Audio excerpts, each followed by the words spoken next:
Kami dari kelompok Bawean akan memperkenalkan kepada kalian akulturasi pabrik tenun sarung ikat tanpa mesin.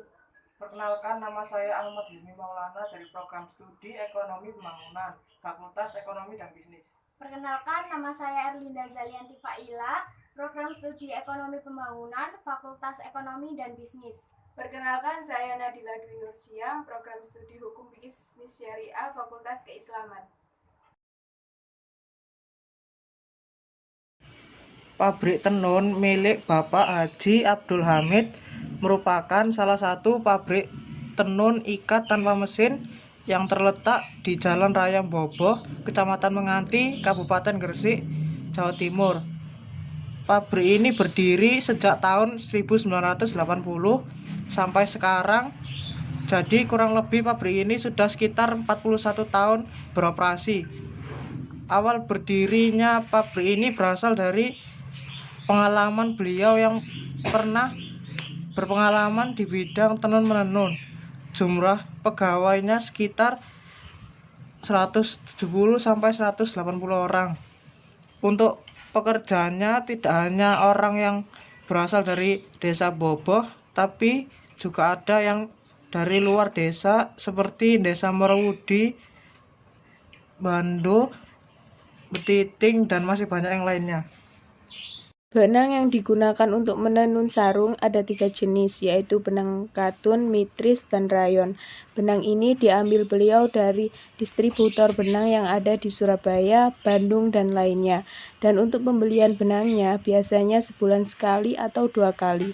Produksi sarung dan milik Haji Abdul Hamid biasanya menghasilkan 20 kilo atau 400 biji per tahunnya. Harga per kodinya sekitar 3 juta sampai 3.800.000. Untuk motif yang dihasilkan juga cukup beragam seperti motif sarung, boyor, mitris, serta polis. Motif-motif ini merupakan motif bestseller yang ada di pabrik ini. Pembuatan sarung ini membutuhkan sekitar 15 tangan yang mempunyai ahlinya masing-masing.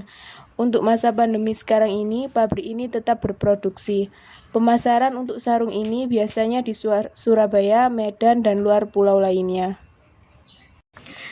Tahapan dalam menghasilkan sarung ini dibagi 2, yaitu proses benang untuk lusi dan untuk corak. Proses benang untuk lusi dimulai dari benang putih mentahan, kemudian dicelup di pewarna, kemudian dikelos, lalu disekir hingga menjadi boom, lalu ditenun hingga menjadi sarung. Sedangkan untuk corak atau motif dimulai dari benang mentahan putih, kemudian dikelos lalu dipedang, lalu digambar motif dan diwarnai dengan pigmen warna, kemudian dijemur, setelah itu ditali, kemudian dicopot talinya untuk dibasahi dan dicelupkan ke dalam pewarna, kemudian dikeringkan kembali hingga motif atau corak tersebut kering, lalu dipalet dan ditenun. Setelah menjadi sarung, sarung dijahit dan dilipat atau dikemas, dan sarung siap untuk didistribusikan.